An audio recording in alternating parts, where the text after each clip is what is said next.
The James Show Podcast. And in today's edition of What the Heck Did Jasmine Crockett Say This Time, this is going to be in response to something I played for you earlier in the week. Jasmine Crockett, queen of the liberal tea. Bleach blonde, bad built butch body, Governor Hot Wheels, and he is a hot ass mess, honey. Queen of the liberal tea. All right, so a couple days ago, Donald Trump is on the Air Force One being asked questions by reporters. It's real noisy. It's kind of a pain in the butt to get the audio for you because there's all kinds of background hums on it. But Jasmine Crockett's name comes up. He talked about a cognitive test he did, and then Jasmine should take this test. And he kind of issued a challenge. Am I not ruling it out? I mean, you'll have to tell me. All I can tell you is that we have a great group of people, which they don't. They have Jasmine Crockett, a low IQ person. They have AOC's low IQ. You give her an IQ test, have her pass like the exams that I decided to take when I was at Walter Reed. Those are very hard, they're really aptitude tests, I guess, in a certain way, but they're cognitive tests. Let AOC go against Trump.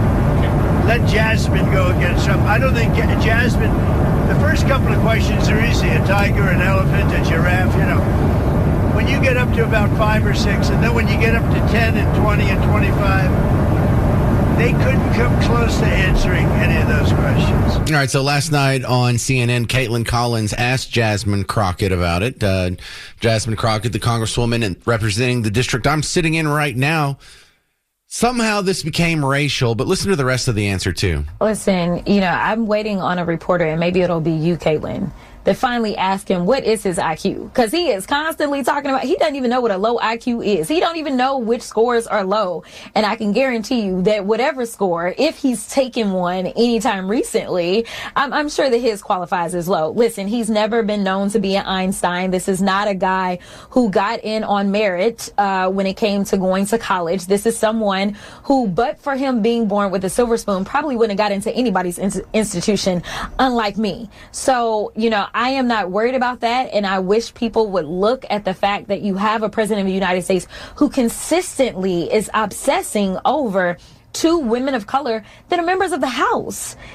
You are the president. You have a lot more power than we do, but obviously you consistently feel threatened, and that is why we have seen, the attacks on black women in general from this administration.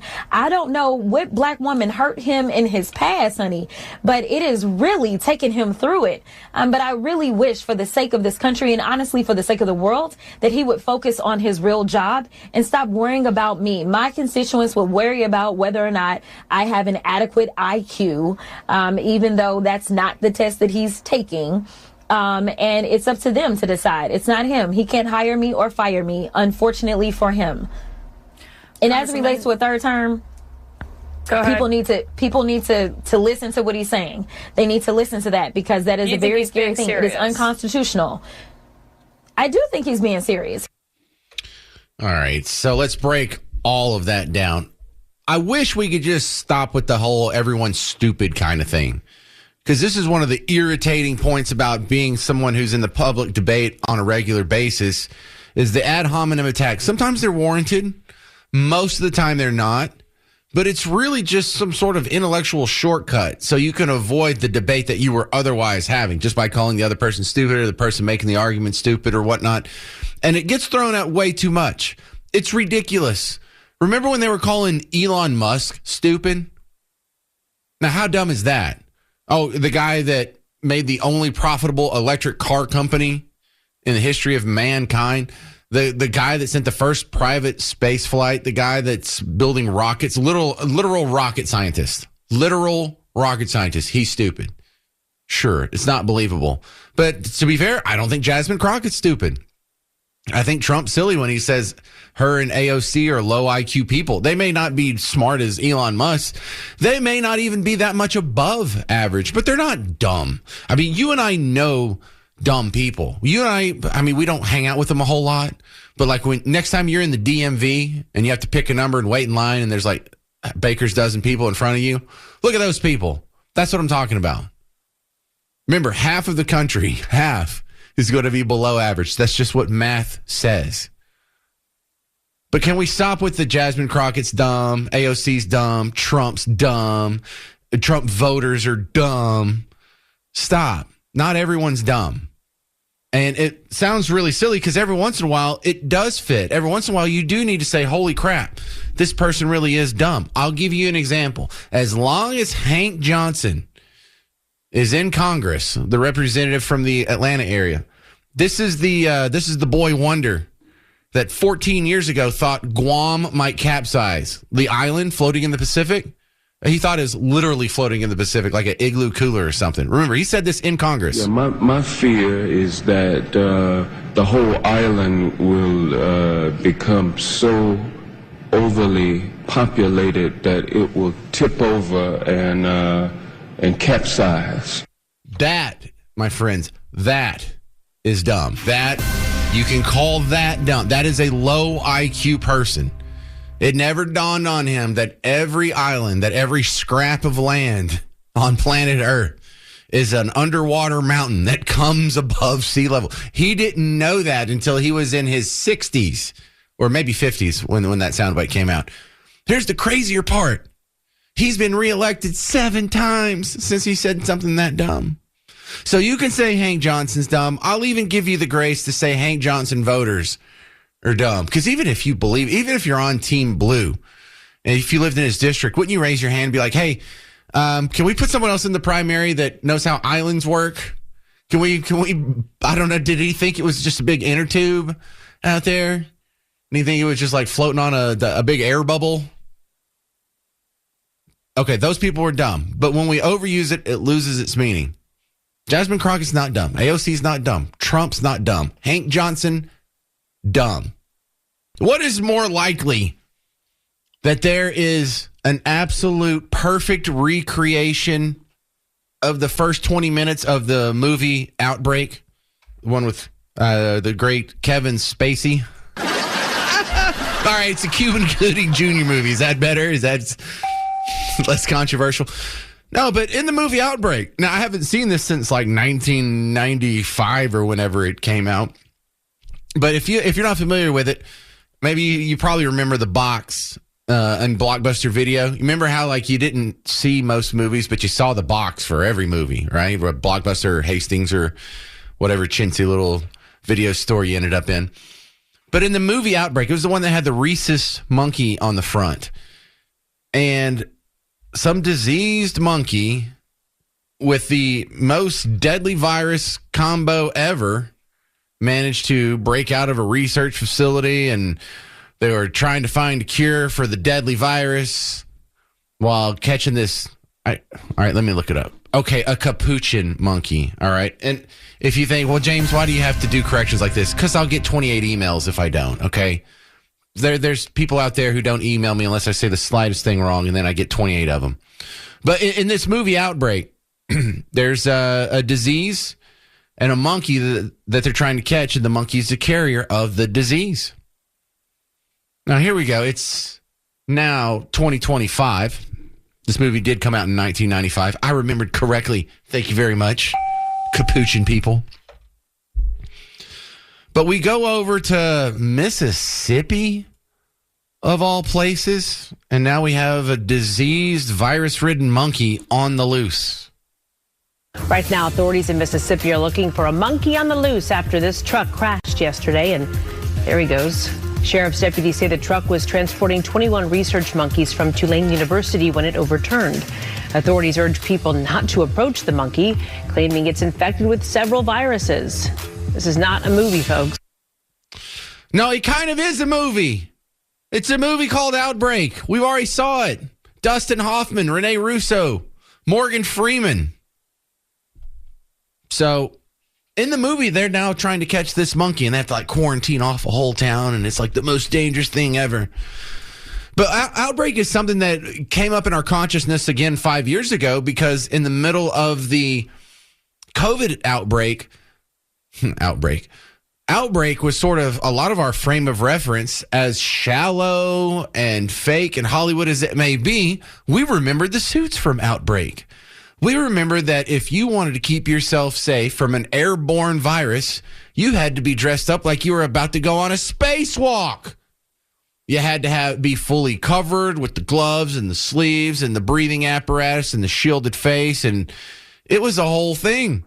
And it was something that kept getting brought up when people were like, well, you got to wear a mask. If you're going to go outside, you need to wear a mask. Judge Clay Jenkins says you can't work in an office unless you're wearing a mask. Excuse me. Masks don't stop airborne viruses. We saw the movie Outbreak. Thank you very much. And we know what they go through to keep themselves safe from airborne viruses. And a piece of fabric with Spider-Man on it and two little rubber bands on either side hooked around your ears isn't it. Jokes aside, though, stories like this make me feel like that you and I and Garrett and Sean, we're all sitting in some pot of goo, some sort of pink translucent goo, with all kinds of cords plugged into us and a giant socket in the back of our neck. And we're living in a simulation. And the writers for America season 249 are just getting lazy. Really? So you mean to tell me the guy running for president, someone shot at him and they just hit his ear because he turned his head at the perfect angle at the last second? That's barely believable. You mean to tell me that when he was running the first time, I got to tell you, the first time I really thought we were living in a simulation was the whole Anthony Weiner laptop scandal. The whole Anthony Weiner sending inappropriate pictures to underage girls scandal. Because his wife worked for the lady that was the front runner for president of the United States. She was ahead in the polls. She was leading when all this went down. And her chief of staff, Humma, was married to this guy named Weiner. And so you mean to tell me her married name, just by conventional modern naming standards, her name's Humma Weiner, and her husband is caught up in a sexting scandal? It's not believable. It's too funny. It's too much of a coincidence. And so when you see things that are very clearly a movie and then you turn around and you find out that exactly 30 years later, not 31 years, not 29 years, 30 years later, this movie's happening right in front of your face. You know, this movie had a resurgence in popularity. It wasn't just us making obscure pop culture references when it comes to virology.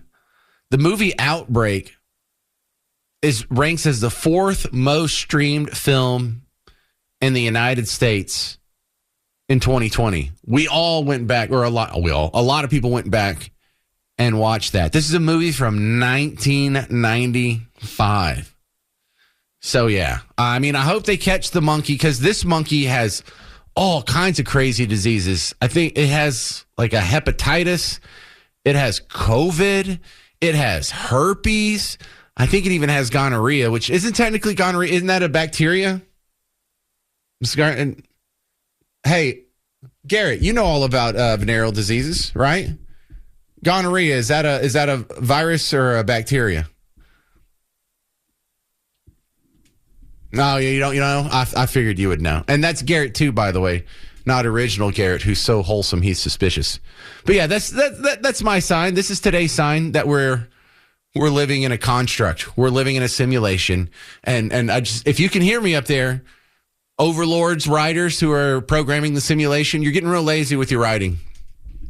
Hey, in what season of America? Hey, in America season 250, can we balance the budget? Overlords, computer AI that's taking over the human race, can you write in a balanced budget for our simulation next year? That would make me happy. Thank you very much. 800-288-9227. 800-288-9227. Coming up next, we have John Oliver and Jon Stewart both cheering for socialism, cheering for Mamdani, cheering for socialized medicine. And what a dangerous, crazy thing to use your platform to support. People promising socialism, people saying the same thing socialists are saying now in America.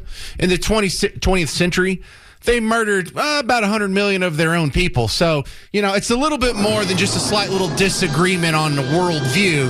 It's kind of the most murderous, deadly ideology ever discovered in human history. And we're just throwing it around like, yeah, let's try that. No. This is democratic socialism. It's totally different. So you get to vote in the tyrannical authorities that are going to destroy your economy and murder millions of your own civilians underfoot. Yeah, this is way better. This is totally different. Not the same thing at all. Oh my God, this should be a real concern. The people who say things like this should be run off of the set just as if they had a swastika on their arm. Why do we think the swastika is so bad? Because an ideology. It wasn't promising to kill a bunch of people or to hate a bunch of people or to be destructive. It was promising what? Economic growth, fairness, equality, universal health care, universal child care, women in the workforce, not this old fuddy-duddy family tradition, women staying at home and being in the kitchen stuff. No, your parents are old and disgusting and wrong. This is progress. We're going to have high taxes on rich people. Sound familiar? Everyone's going to get an education. We'll wipe religion out of the public schools. Does that sound familiar? So that's exactly what a group of people did back in the 30s in Germany and in Austria. And it's being cheered on. In fact, the guy that's 10 points ahead right now for the mayoral election in New York City. Just an open and avowed socialist. And here's Jon Stewart. Had him on a show yesterday, cheering him on. I wish you all the best. Honestly, I think any New Yorker who looks at someone getting an opportunity, who's representing communities that have not been as represented, a Muslim, a young person, a progressive, a democratic socialist, there are so many different communities that are looking to you, and this, I hate to put it on you, as a bit of a Jackie Robinson moment. And I know that probably wields some weight, but man, oh man, what an exciting opportunity. Thank you. I wish you the best. That is so, yeah, we got it, audience. You don't know what you're talking about. That is so racist. Do you understand the racism in that? Because, when Hitler tries socialism, we all agree it's bad. When Stalin tried socialism, we all agree it's bad. When East Germany tried socialism, we all agree it's bad. But wait a second. We have a Muslim this time, so this is going to be totally different, y'all.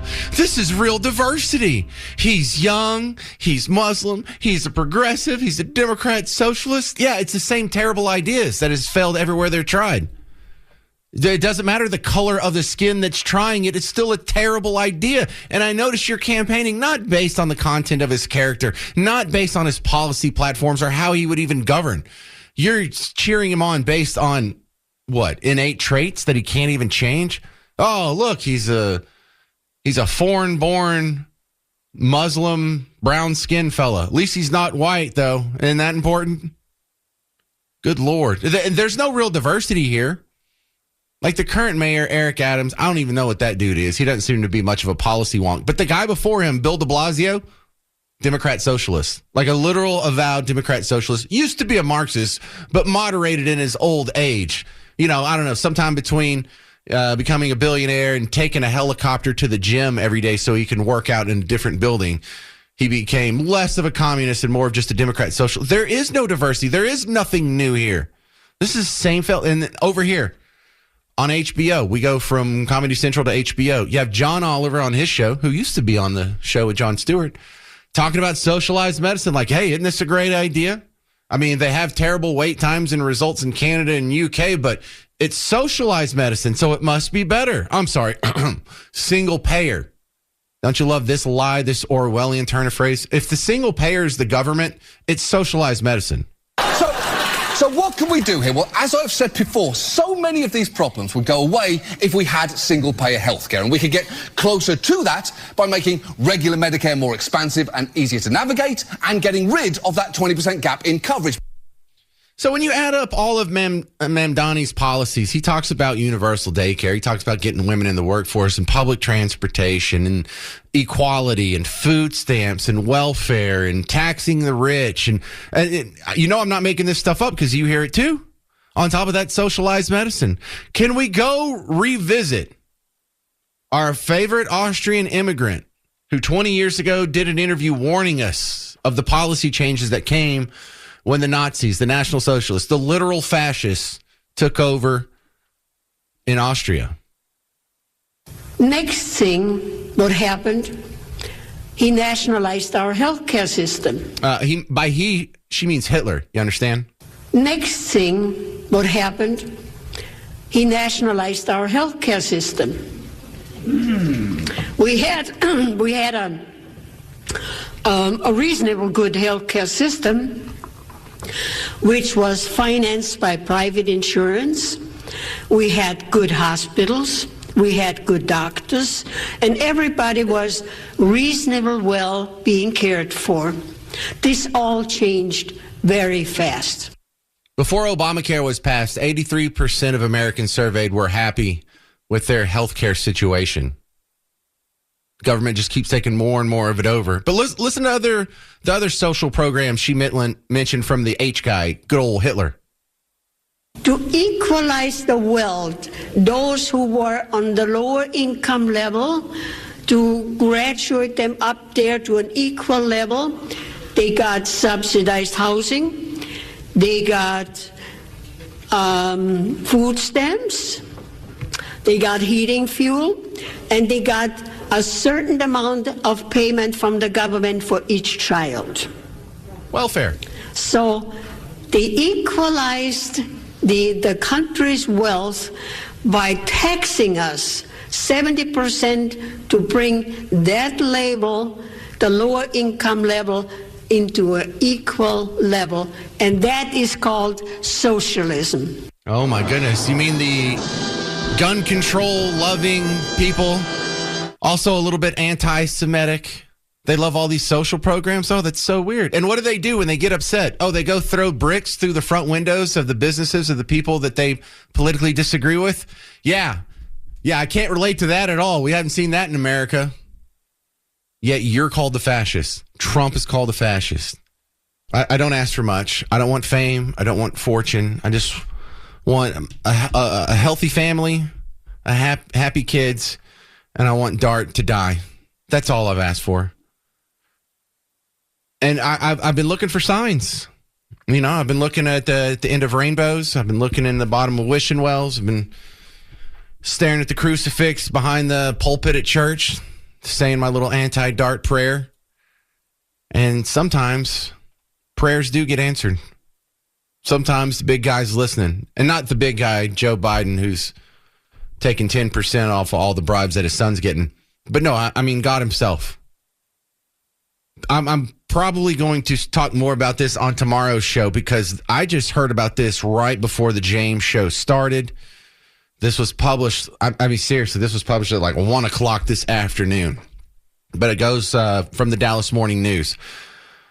In an article by Lily Kirsch, her headline says, Dart's future in Plano in question as city council considers vote to withdraw. Oh, really? Do tell. The Plano City Council is going to hold a special session this coming Wednesday, not today, but next Wednesday, November 5th at 5 p.m. to consider holding an election. So the Plano City Council is going to decide Wednesday whether or not they want to put it to the voters of Plano. And then next year, I guess in the midterm elections, the people of Plano are going to rise up, let their voices be heard, and they have a chance to kick Dart out of their city. And it's so beautiful. It's just, I see trees of green. I dreamed about it happening. I've wanted it to happen. I pray for it to happen. I've been cussing Dart ever since they gave me the James Show on WBAP. I was cussing Dart before that on other stations here in Dallas. And I never thought it would feel this good. Just to have the chance. Like it hadn't even been cut yet. Just the idea that they're going to have a meeting about putting up a vote and letting the voters decide whether or not it's going to be cut. I am absolutely ecstatic. And yes, I do also enjoy the terrible irony that they just opened the new Silver Line for Dart. Did you hear about this in the news? Oh, in the news, they were just loving it. Oh, isn't this great? Check this out.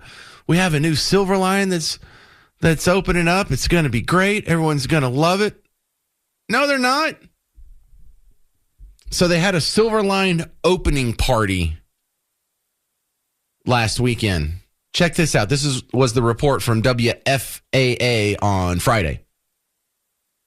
They are setting up for a weekend of parties at every stop along DART's new Silver Line, a 26-mile regional rail service that spans Plano to DFW Airport.